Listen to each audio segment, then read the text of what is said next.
읽은 시편 73편은요.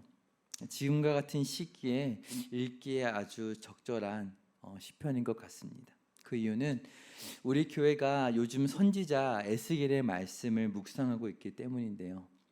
에스겔이 언제 어디에서 하나님의 말씀을 대언했던 사람이었나요? 나라가 망했을 때, 바벨론 땅에 포로로 잡혀갔을 때 말씀을 전했던 선지자가 바로 에스겔 선지자였어요. 시편 73편은요.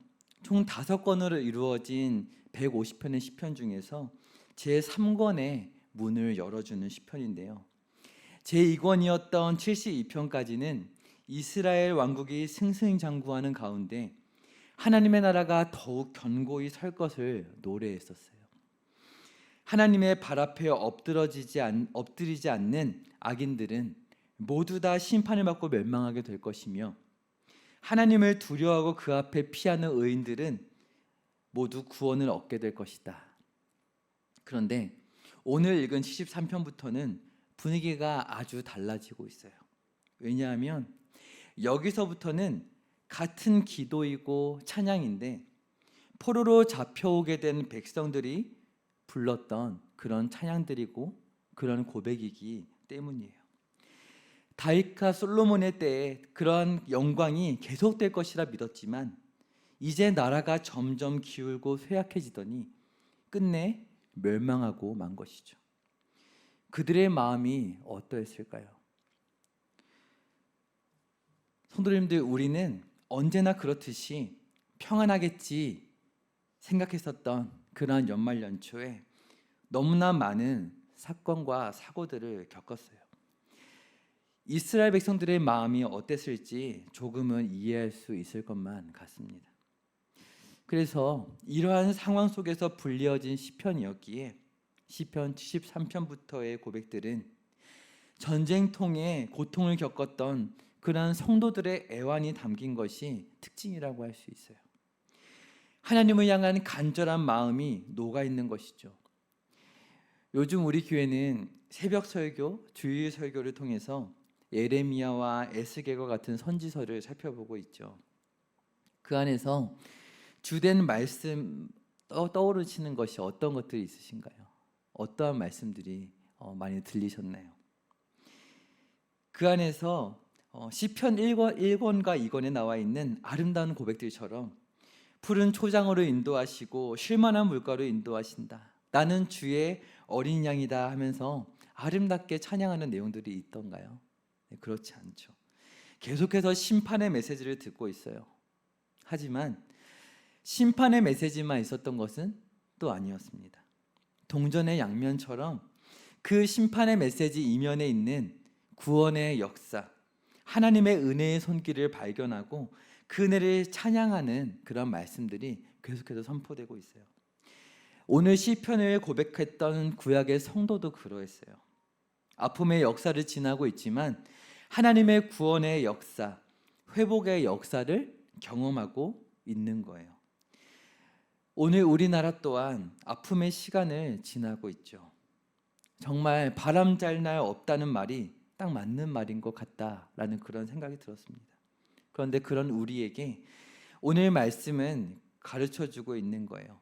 하나님의 구원의 손길을 바라보아라, 이렇게 말씀하고 있는 것 같아요. 그 구원의 역사는 항상 이것으로부터 시작하는데요. 함께 읽어보시면 좋겠습니다. 화면에 띄워주시면요, 같이 읽어보겠습니다. 시작. 구원의 역사는 마음을 고치시는 것으로부터 시작된다는 것입니다. 오늘 시편을 노래한 시인은요, 구체적으로 어떠한 상황에 있었을까요? 1절을 보시면 알 수 있는데요, 같이 한번 읽어보도록 하겠습니다. 시작. 하나님이 참으로 이스라엘 중 마음이 정결한 자에게 선을 행하시나. 아멘. 하나님이 참으로 이스라엘 중에 마음이 정결한 자에게 선을 행하시나 라고 고백하고 있어요.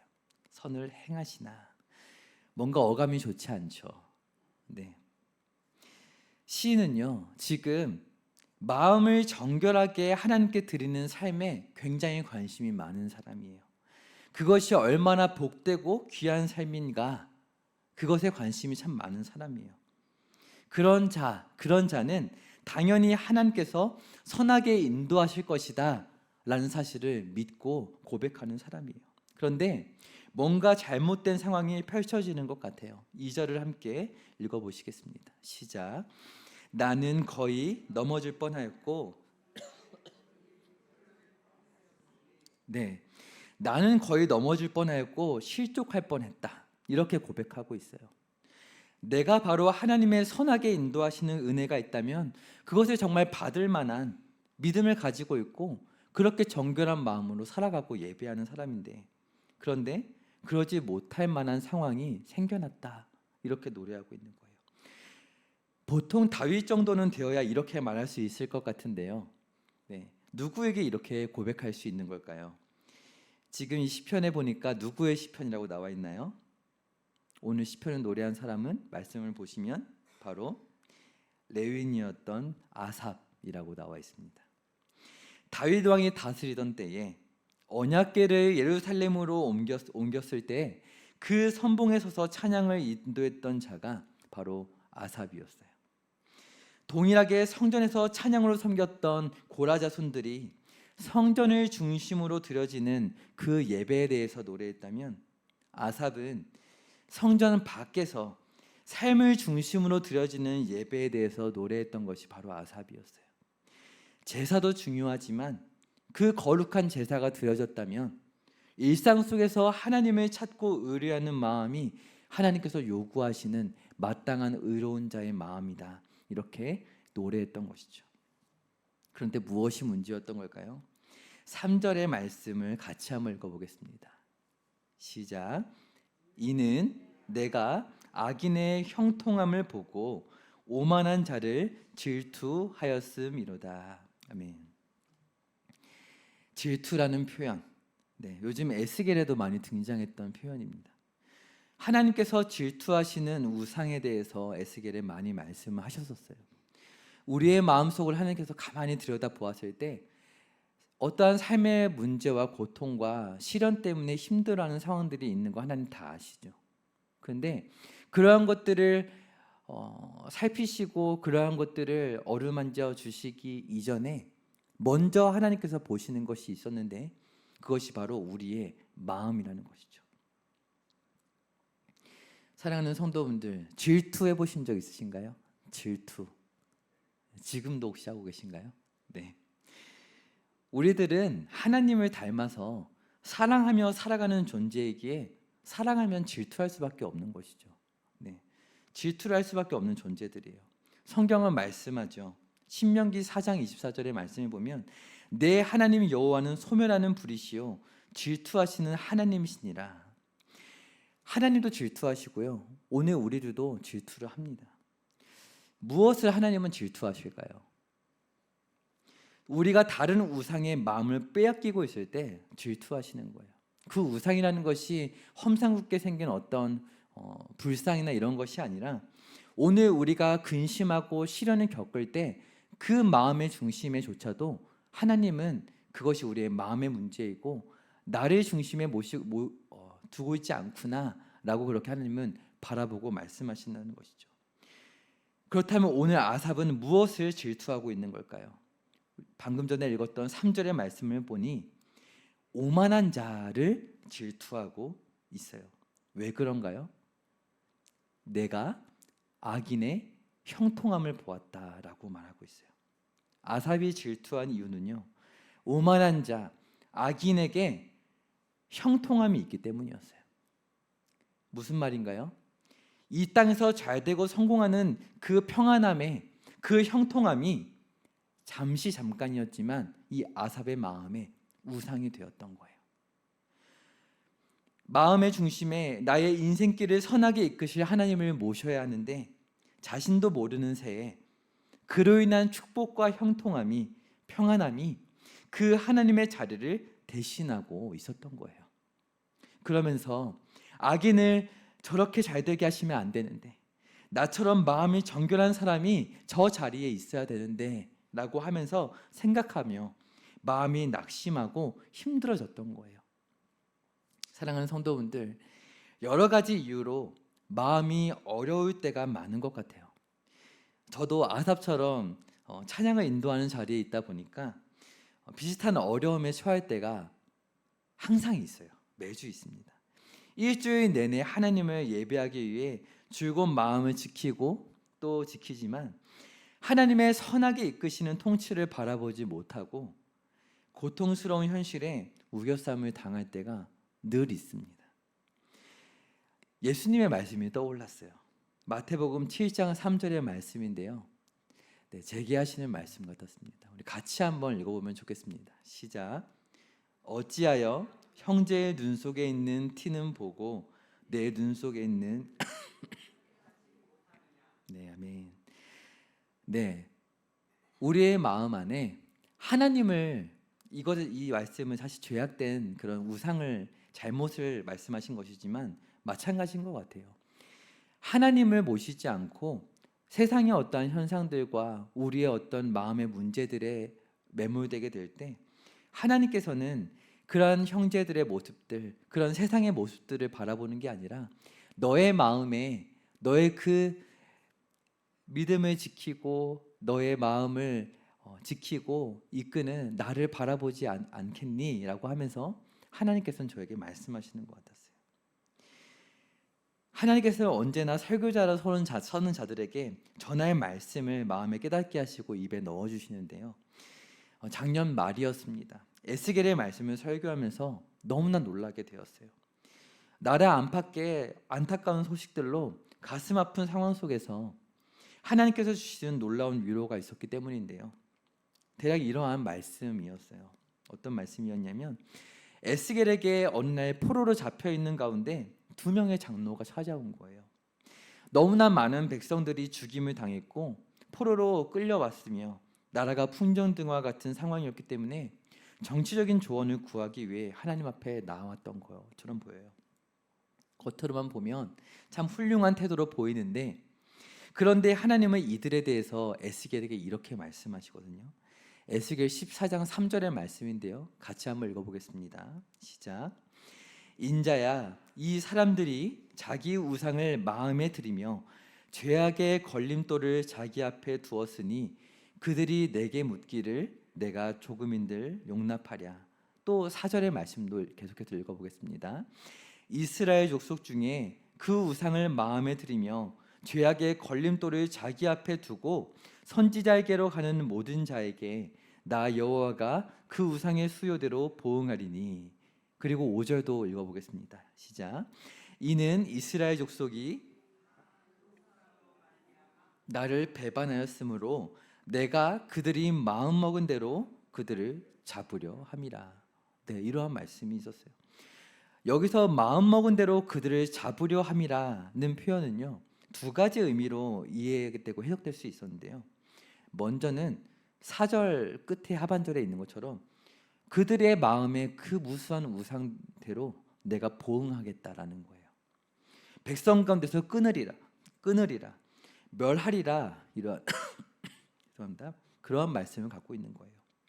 질투하시는 하나님은 소멸하는 불로 모두 태워버리실 거라는 그런 말씀이시죠. 그런데 2번째 의미가 있었는데요. 그것은 그 마음을 사로잡는다는 의미였어요. 여기서 말씀에 잡는다, 그들이 마음먹은 대로 그들을 잡는다라고 했을 때 그 잡는다라는 표현은 원래 히브리 말로 성읍을 점령한다, 강제로 체포한다라는 의미를 가지고 있는 그런 말이었어요. 그러니까 내 백성이 우상을 숭배하는 것은 그들의 마음의 문제인데 내가 그들을 포기하지 않고 그 마음을 사로잡아서 고쳐내고야 말겠다, 그러한 의미를 또한 가지고 있는 말씀이었어요. 놀라웠어요. 그리고 이 말씀이 떠올랐습니다. 먼저 보내셨던 그 에스겔 11장 19절의 말씀이었는데요. 이 중요한 말씀을 같이 한번 읽어보면 좋겠습니다. 같이 읽겠습니다. 시작. 내가 그들에게 한 마음을 주고 그 속에 새 영을 주며 그 몸에서 돌 같은 마음을 제거하고 살처럼 부드러운 마음을 주어. 아멘. 이것이 바로 하나님의 관심사예요. 언제나 외적인 일들의 시선을 빼앗기고 넘어지고 낙심하는 우리들에게 하나님은 우리의 마음의 문제에 늘 관심을 가지고 계신 거예요. 왜냐하면 그 모든 역사를 이끄시는 하나님의 입장에서는 역사가 문제가 아니라 우리의 마음이 문제거든요. 그 순간에 우리는 하나님이 계셔야 할 마음의 중심에 다른 우상을 놓게 되기 때문에 하나님은 언제나 우리의 영과 마음에 관심이 있으신 거예요. 그래서 마음속에서 우상을 몰아낼 수밖에 없도록 때로는 소멸하는 불로 아프게 하시기도 하시는 거예요. 삶을 어렵게 만들기도 하시는 것이죠.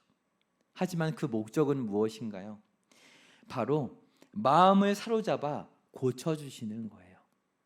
돌 같은 마음을 제거하고 애기 피부처럼 그런 부드러운 마음을 우리의 마음에 회복시켜 주시는 거예요. 날마다 세상의 아픈 소식과 우리의 근심을 안겨주는 그 소식들로 마음이 굳어지고 근심이 찾아올 때 부드러운 마음으로 날마다 우리의 마음을 만져주시는 거예요. 그리고 이것이 바로 성령님의 감동하시는 역사입니다. 날마다 축도 가운데 이 은혜가 선포되고 있죠. 오늘 이 말씀을 들었을 때 성령님의 감동하는 역사가 있기를 바랍니다. 이렇게 선포하고 있어요. 하지만 일상 속에서 경험되지 않는 그런 성령님의 역사라면 나와 아무런 상관이 없는 은혜일 것입니다. 우리는 마음을 지키려고 노력하지만 하나님의 개입이 없이는 불가능하다는 사실을 날마다 기억해야 할 줄 믿습니다. 오늘 시편의 아삽도 마찬가지였어요. 성전을 섬기는 레위인이었지만 그에게도 자신의 마음을 지키는 것은 늘상 어려운 것이었어요. 그래서 13절과 14절의 말씀을 보시겠어요? 오늘 읽지 않았지만 13절 14절에 이렇게 고백하고 있어요. 같이 한번 읽겠습니다. 시작. 내가 내 마음을 깨끗하게 하며 내 손을 씻어 무지하다 한 것이 실로 헛되도다. 나는 종일 재난을 당하며 아침마다 징벌을 받았도다. 왜 이렇게 고백할까요? 그의 마음속에서 잠시나마 마음을 고치시는 하나님을 떠났기 때문이었어요. 그렇기 때문에 내가 마음을 깨끗하고 정결하게 하고 내 손을 씻어 무지하다 한 것이 너무 헛되다. 너무 섭섭한 거예요. 종일 재난을 당하며 아침에 눈을 뜰 때마다 하나도 은혜가 되지 않는 거예요. 오늘도 예배를 인도해야 되는데 마음이 심란한 거예요. 예배를 드리는데 아무런 감동도 없고 성령님의 그런 어루만지신 은혜도 하나도 경험되지 않는 거예요. 이것을 사도 요한은 이렇게 말했어요. 극단적인 표현이지만 요한복음 3장 18절의 말씀 같이 한번 읽어보겠습니다. 시작. 그를 믿는 자는 심판을 받지 아니하는 것이요 믿지 아니하는 자는 하나님의 독생자의 심판을 받은 것이니라. 예수 그리스도를 믿지 않는 자, 그 이름을 영접하지 않는 자에 대한 말씀이에요. 그러한 자는 어떻다고요? 벌써 심판을 받았다라는 거예요. 그 인생이 이미 끝난 것 같다라는 거예요. 아무런 기쁨도 없고 절망밖에 없다는 것이죠. 근데 이것은 사실 성도의 삶에도 아삽처럼 경험할 수 있습니다. 성령님께서 날마다 우리의 일상 속에서 마음속에 예수님을 구주로 고백하도록 이끌어 주셔요. 그런데 마음속에 다른 것을 사랑하고 질투하며 근심하게 된다면 어떻게 될까요? 독생자의 이름을 믿고 의지하고 그 앞에 엎드리지 아니하므로 마음이 재난을 당하듯 괴롭고 아침마다 한숨만 나오게 되는 것이죠. 마치 포로기의 이스라엘 백성처럼 나라가 시끄럽고 그로 인해 힘이 드신가요? 가슴 아픈 소식들로 마음 한켠이 먹먹하고 굉장히 고통 가운데 하루하루 보내고 계신가요? 그럴 때 하나님은 우리의 마음과 영적인 상태를 더 잘 돌아보라고 오늘 예배 가운데 우리에게 말씀하십니다. 우리의 마음을 고쳐주시기 위해서 우리를 그렇게 고통 가운데 말씀의 자리로 이끄시는 거예요. 우리의 마음의 중심에 있어야 할 것은 세상적인 평안도 축복도 건강도 아닌 것이죠. 언제나 가장 선한 것을 우리에게 허락하실 하나님을 의뢰하는 그 믿음이 가장 중요한 줄 믿습니다. 그래서 오늘 16절과 17절의 말씀도 마저 읽어볼 텐데요. 마저 이 시편의 말씀들을 고백들을 살펴보며 말씀을 마칠 텐데요. 같이 한번 읽어보겠습니다. 시작. 내가 어쩌면 이를 알까 하여 생각한즉 그것이 내게 심한 고통이 되었더니 17절도 있습니다. 하나님의 성소에 들어갈 때야 그들의 종말을 내가 깨달았나이다. 아멘. 어떻게 이 세상에 이 악한 사람들이 득세하는 것, 오늘 이 고통의 문제가 있는 것을 내가 이해할 수 있을까 생각할 때 고통밖에 없었다는 거예요. 오늘 이 세상 가운데 있는 것들을 1년 동안 2024년 동안 내게 주셨던 은혜로 내가 조금 이해할 수 있겠지, 헤아릴 수 있겠지 생각한다면 큰 오산인 것 같습니다. 이해가 되지 않습니다. 너무 고통스럽습니다. 그런데 아삽은 고백하죠. 그러한 고통이 내 마음에 있었는데 하나님의 성소에 들어갈 때 그 종말을 내가 깨달았다. 내 마음속에 있었던 그 근심의 종말도 깨닫게 되는 거예요. 그래서 21절부터 23절에 이렇게 고백합니다. 이것이 바로 예배의 자리에서 성령님께서 주시는 마음이에요. 같이 한번 21절부터 23절까지 읽겠습니다. 시작. 내 마음이 산란하며 내 양심이 찔렸나이다. 내가 이같이 우매무지함으로 주 앞에 짐승이오나 내가 항상 주와 함께하니 주께서 내 오른손을 붙드셨나이다. 항상 함께 하셨대요. 조금 전까지는 아닌 것처럼 말했는데요. 네, 근데 진짜 그렇게 느껴질 수밖에 없었던 거예요. 하나님께서 어떻게 도대체 역사를 이끄시는지 헤아려지지가 않는 거예요. 근데 지금 뭐라고 고백하나요? 내가 항상 주와 함께하니 주께서 내 오른손을 붙드셨다, 이렇게 고백하는 거예요. 모든 것이 이해가 되는 거예요. 그래서 내 양심이 찔렸다, 이렇게 고백하고 있죠.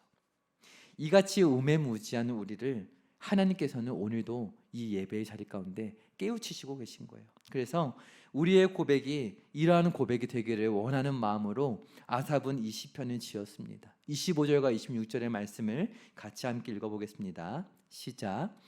하늘에서는 주 외에 누가 내게 있으리요, 땅에서는 주밖에 내가 사모할 힘이 없나이다. 내 육체와 마음은 쇠약하나 하나님은 내 마음의 반석이시요 영원한 분기이시라. 아멘. 베드로의 고백 위에 그 반석 위에 교회를 세우겠다 말씀하신 주님, 그 주님의 말씀이 올해 표어이죠. 오늘 26절에 고백하는 것처럼 내 육체와 마음은 쇠약하지만 하나님은 내 마음의 반석이시요, 나로 말미암아 찬양하게 하시고 하나님을 의뢰하게 하시는, 반석되게 하시는 하나님을 영원한 내 분깃으로 삼겠습니다. 이렇게 고백하는 거예요. 오늘 이 말씀을 끝으로 기도하며 나아가는 성도님들의 마음 가운데 이러한 고백이 회복되시기를 주님의 이름으로 축복드립니다. 하늘에서는 주 외에 누가 내게 있으리요, 땅에서도 주밖에 내가 사모할 이가 없나이다. 예수 그리스도의 그 머리심을 고백할 때 오늘 이 땅의 교회에 아무리 많은 환란이 있고 오늘 우리의 이 땅에 하나님의 나라가 이루어지지 않는 것 같다 할지라도 70년의 포로기를 예비하시고 그 심판 뒤에 회복을 작정하신 하나님께서는 오늘 우리의 삶 가운데 그 아픔을 잠깐 맛보게 하시면서 결국에 이 땅에 오고 오는 모든 성도들 통해서 이루어주시는 하나님의 나라를 저와 성도님들을 통해 우리 서울중앙교회를 통해 이루실 줄 믿습니다. 그 사실을 고백하시며 오늘도 함께 기도하며 나갔으면 좋겠습니다.